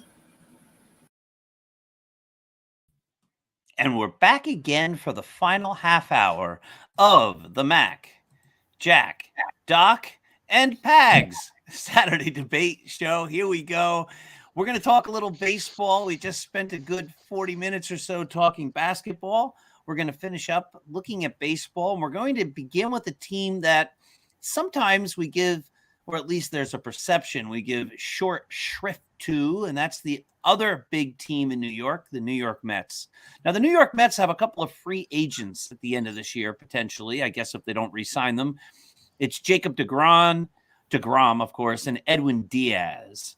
Diaz being the great relief pitcher, DeGrom being a great starting pitcher. Assuming either or both left, which one of the two would be the harder guy to replace if you're the New York Mets? Who wants to go first on that one? Well, I'll go first. Even though I think Jacob DeGrom, when healthy, is the best pitch in baseball, my answer is going to be Edwin Diaz. I mean, just look at how hard it is to get an elite closer. Just look at the New York Yankees. They don't have a closer. They're trying to close by committee. I don't have a clue who their closer is. Is it Clay Holmes? Is it Loaizaga? Is it Peralta? I just don't know. Edwin Diaz leaves the Mets. They get hurt badly. I mean, what are they going to have? Seth Lugo as their closer? They're going to have to look in the free agent market. These teams are searching all over for closers. And some of them, you make a deal, they just don't perform, like Josh Hader, Milwaukee moves on from him, who was their closer. It's just a very difficult situation. Pags should especially know this because the Phillies have had a very difficult time with their bullpen, even though it has improved this year. But for a number of years, the bullpen was the issue, in Philadelphia. And if Edwin Diaz can perform anywhere close to the way he has this year moving forward, he would be more valuable than Jacob DeGrom because he would be a shutdown closer, and there are not too many of them in baseball. So I feel he's harder to replace. The Mets can, for example, lose Jacob DeGrom, but with Steve Cohen's big bucks, he could sign Justin Verlander, who's a free agent. That's a wash practically, Verlander and DeGrom. And DeGrom's health issues too. He doesn't pitch that much, it seems. He's always injured. But of course, will the real Edwin Diaz show up? The one at Seattle who was good, the one initially in New York that was terrible before getting it together. But my answer is Edwin Diaz. Well, I'm going to go on. You go, Mac. I think you would have to say a closer is more important because they pitch every day, right? I mean, your starting pitcher pitches every 5 days. So if you're going to replace someone, I think you'd want to replace the closer first. Starting pitcher, of course, is important. But if you're talking about just, who's going to be there every day for you, it's going to be the closer. I'm going to jump in then, and I'm going to say I agree in the Mets case, it's the closer. DeGrom is hurt all the time. If I were a team, I would not go long-term, and I would not go big money on a guy like Jacob DeGrom, who's going to be hurt, who has been hurt so often, so much. If you invest that kind of capital in one player and he's not on the field, you're going to be in trouble. But I am going to say that if I'm the Yankees, and it's not a Yankee question, but if the Yankees are losing Aroldis Chapman, Zach Britton's not coming back, they don't have a closer by title right now in the playoffs, and they won't necessarily have one next year unless they replace one of those guys. I think certain times teams can be good enough that if their bullpen is strong enough, and the Yankees bullpen has not been the problem for the most part, that you don't necessarily need to invest $15, $20 million in one guy like a Chapman if you have other guys like Clay Holmes who can step up and do the job for a lot cheaper. So if I were the Yankees, I would not be spending my resources this winter looking at a closer. So I think it depends on the team. And for the Mets, I would definitely agree with Mac there. Diaz is going to impact on a lot more games than Jacob DeGrom. I know it pains you because they're in the National League Eastern Division there, Pags, but if you were the Mets, take away your Philly hat, which guy's more difficult to replace? DeGrom, without a doubt. The closers, people elevate themselves to become a closer. And you could say that. Listen, I don't think Edwin Diaz is such a great closer. He's not the who was the one the Yankees had forever? Mariano Rivera. Yeah, Greatest of all time. Yeah, he's not a Rivera. You know what I mean? There's somebody who can get it. You could say that the trumpet was more intimidating than Edwin Diaz was. You know what I mean? That just the entrance that he was brought in with was part of the intimidation factor. I like I said, I think that, you know, he is just good, not great. I think he's just good. And I think that you could replace that with another good pitcher. I think that greatness is few and far between when healthy. And, you know, I get it. It's like you got to be there to play. When healthy, he is the best pitcher in Major League Baseball. That's what he is. And I don't think that you can replace that. Again, you have the best, and then there's everybody else. And when he's healthy, and again, that's a when, you know, he is the best. And then there's everybody else. So and you Pags, can't replace the best. If you were going to sign Jacob deGrom, let's say he came to you, he said, whatever you say, or the Phillies say to you, whatever you say, we're going to offer to Jacob deGrom. What do you offer him? So he's 34 years old, right? I believe so. I don't have it in front of me. I'm big on, I don't like long contracts as well. You can't offer this guy a 10-year contract, but I would offer him a 5-year contract where I would front load it. And I would say, okay, this is what I'm going to give you, 50, 40, 30, 20, you know what I mean? And kind of do it that way so that you are buying the best part of what he's got. And it's a heavy duty contract. You're still paying close to $200 million, if not more, for 5 years. But you're saving yourself the back end money so that, you know, when he is not as good, then, you know, at that point you'd be able to go out and get other pieces. Pags, if I'm the Philly owner, I fire you as a GM. I don't want you as a GM. The highest paid player in baseball history per year to this point has been Max Scherzer. It's slightly over $43 million a year. And now you're jumping to $50 million to give deGrom. You'd probably give him an opt-out after 2 seasons, his option after getting 50 and 50 before the rest, right? He'd probably con you into an opt-out. All right, so Jack, let's put your money where your mouth is. And exactly. Jack, and you don't know that I would actually do that. Actually, I wouldn't give him the opt-out until the 3rd year if I was going to do that. You know, so Jack, George, Hal Steinbrenner calls you up, and he says, Jack, you know what? I've been watching the Mac and Jack stuff for a long time, and the most brilliant mind in baseball understanding is Jack Hirsch. We're going to take your advice. What contract would you offer Jacob deGrom to pitch for the Yankees? I'd have to resolve the Aaron Judge situation first, meaning the Yankees have 15 days to negotiate exclusively with Judge. I don't mean to make this about Aaron Judge. The point I'm trying to make is this. They have to resolve it in 15 days. Give Judge your very best offer, the type of offer in the 15 days you would give him later on. You know, the very best offer. If he doesn't take it, that gives me the freedom to go after the other free agents. And once I do, I can't sign Judge. Once I sign it deGrom, the money's not there. So let me make that clear. I resolved the Aaron Judge situation within 48 hours, really. I just sit down. This is the situation. This is what we're offering you. And it would, believe me, it would be a massive offer. Okay? What's your offer? Judge, I would offer him flat out $40 million a year for 8 years. Take it or leave it, guaranteed, no opt-outs. That's case closed.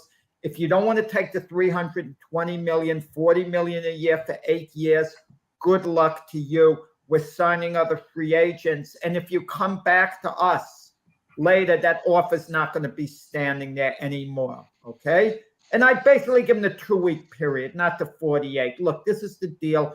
Once you go into free agency, we're going to aggressively pursue other free agents. And once we sign one, the money's not going to be there. So if you're ever going to become a Yankee in the future, it's going to be for less money than is being offered now. And we're being serious with you about that. This isn't a negotiating ploy, because it's not. Judge would then have to think, wow, I really want to be a Yankee, which I believe he sincerely does. 8 years, $40 million a year, $320. What can I get elsewhere? He's going to figure I could get $360, $370 elsewhere. I want to remain a Yankee. I think he might take it under that circumstance, perhaps. And if he doesn't, he doesn't. That's my ceiling. So he says no. So now what are you offering Jacob deGrom? We move on. I'm looking at Justin Verlander. I'm looking at Jacob deGrom to make a big splash. Right. What are you going to offer deGrom? Impact guy.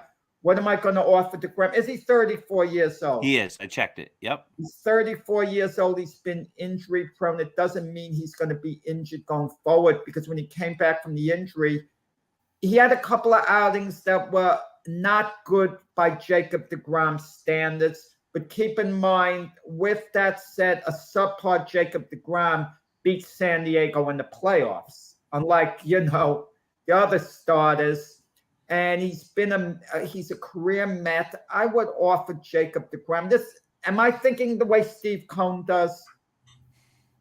Because if but you're the Yankees. What are you offering him? I'm the Yankees. Okay, if I'm the Yankees, I offer Jacob deGrom actually a 30, close to $200 million for 5 years. I go close to $200 million for 5 years. Yeah, I go like the high 30s, 5-year guaranteed. I would perhaps, because they'd be bidding on him, maybe allow him an opt-out after 2-3 years, figuring, look, if he does opt out, I don't got to pay him the remaining money anyway. So I might give him an opt-out there. Wow, $40 million a year. No, a little under $40 million a year. I more like $38 million a year. So and 5-year deal, like $190 million for 5 years.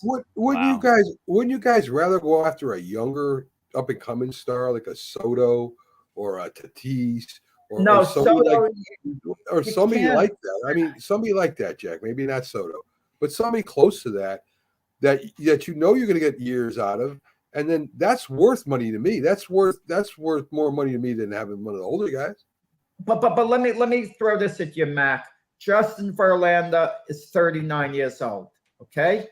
And that's when deGrom's contract would end if I sign them at age 39. And Verlander's going to be the Cy Young winner at 39.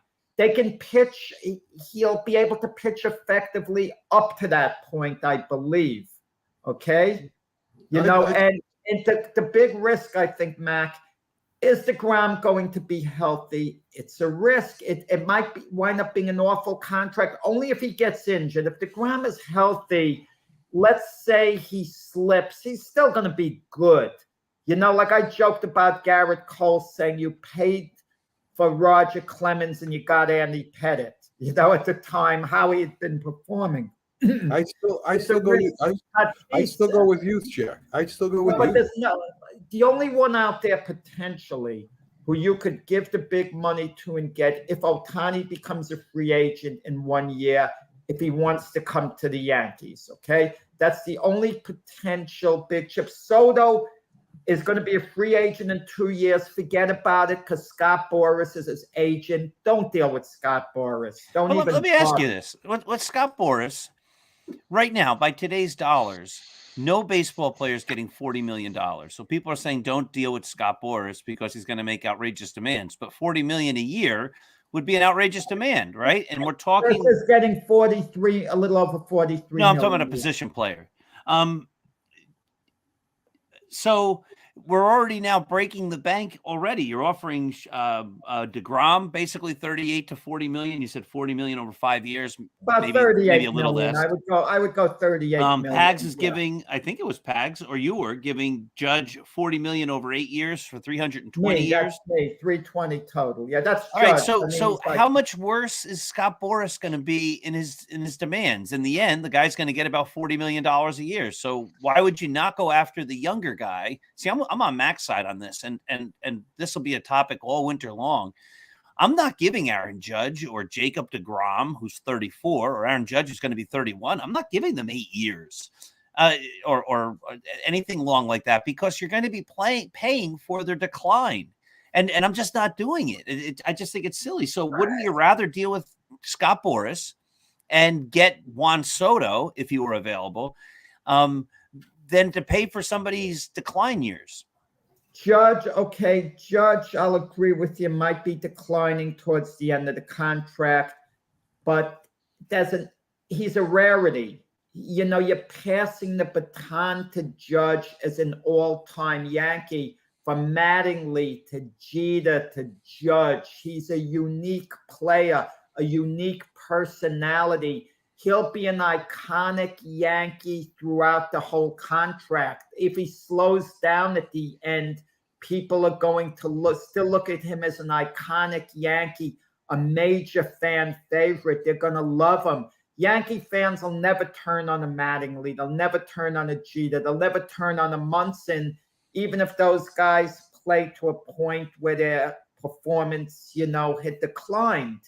It's a rarity with Judge. Now, see, I'm going to disagree with you on that. I don't think Yankee fans, if Aaron Judge in 3 years is hitting 222 with 12 home runs, I don't think there's going to be any getting paid $40 million a year. I don't think Yankee fans are going to be sitting in the stands going, he's going to be, I'm making just the statement, right? The point. Okay, let's say he's hitting 254 in August with 33 home runs and 78 RBIs. I think that's realistic to think in 3 years. I don't think there's going to be a fan in the stadium as the Yankees are pushing for a pennant going, oh, man, I'm glad Judge is on the team. 4 years ago, he hit 62 home runs. That's so awesome. They're not going to say that. They're going to go, buddy. Offer Judge a 4-year contract to age 35, and that's it. And say, look, if you want to be a Yankee, you'll take this 4-year deal. And then if you're good after 4 years, we'll negotiate another deal. That's not realistic.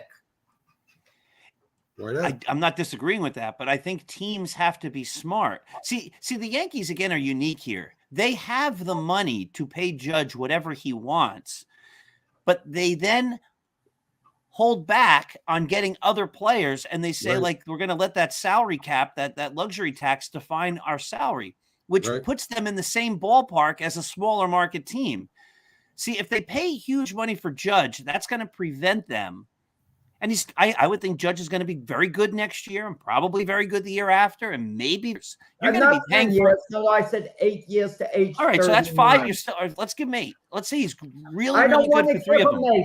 I don't want to give him 8 packs. I hate it, but you have to do it. But if you're paying him for those last 5 years and he's not doing well, he's no different than what A-Rod was when he was on the Rangers and they couldn't afford to get any other players to put around him. If the Yankees A-Rod still carries 41. No. The deal with the Rangers, the reason they couldn't keep him, the Phillies seem to be winning. Wait a minute. I have something for you, Pax, at the very end as we're getting close to the end. If the Yankees let the luxury tax define them and Aaron Judge eats up a lot of that contract, then they're no different than the Rangers, who said they couldn't afford to get other players because they were paying A-Rod too much. It's the same idea. It's the same thing. It's the same. The Aaron Judge's contract, as he's a declining player at the end of the contract. Complete losers. That's why they want to get rid of A-Rod. Why pay a guy for all that money? Attendance is down. We're losing. That was the reason why. It wasn't like a luxury tax thing. Hey, there's a difference. No, they didn't have the luxury tax. They just said they couldn't afford other players because they were paying him so much. The Yankees would use the luxury tax in the same way. 10-year deal for $325 million for Corey Seager. I could see the way they can't afford stuff. All right. Hey, Pax, you're going to like this, right? We had a whole bunch of comments that came in. We got this one here.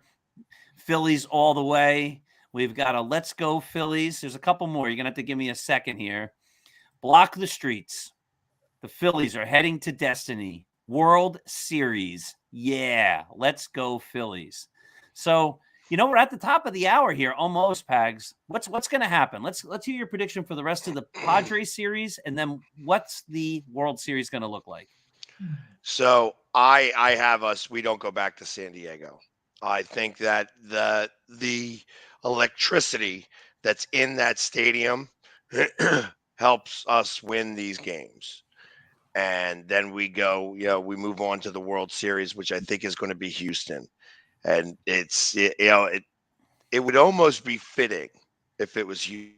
The Phillies and the Astros have so much history going back to the 70s that it would be, and you could almost say, because Ed Wade is still with the Phillies right now, and that is the team that Ed Wade built. So it really would be kind of fitting to see those two teams in the World Series. But I think tonight it's going to be a game where the bats are going to have to win the game. This is going to be a bullpen game for both teams. And I think that means that it's, the bats are going to have to win this game. And I think this is going to be a high scoring game. I think it's going to be a long game. I think it's going to be like a 4 or 5 hour game. And I expect this game to go like 12-9, 12-10 with a Phillies win, quite possibly a walk-off to win the game. And I think that's if it's a walk-off, I would almost change the way I think about the World Series. I think right now it's going to be really, really tough for the Phillies to go. I mean, Houston has got a very strong team. I agree. And it's, I think that they could bring them to the brink. But I don't know if the Phillies have the pitching to be able to compete against the Astros. Yeah. And that's going to be the hard part. I think that it could go 7 games, but I don't know. I don't know if they are going to be able to do what they need to do to get over that hump. But if you lose, Pags, what a year, man. I mean, you can't complain. I mean, wow. What a year. No, we're playing, this is all gravy, but, kind of like, that Joe Burrow said last year, I'm not here just, for the icing. I'm here for the entire cake. I want the cake. And when you get that close, you want to eat the entire cake. Sure, and that's what this is about, and it's, like I said, it's for the Philly sports guy, it's a great thing because obviously I've been there and we stunk. You know what I mean? Dealing with it all and just being supportive and doing all the things. And now when it's great, everybody's on board and I love it.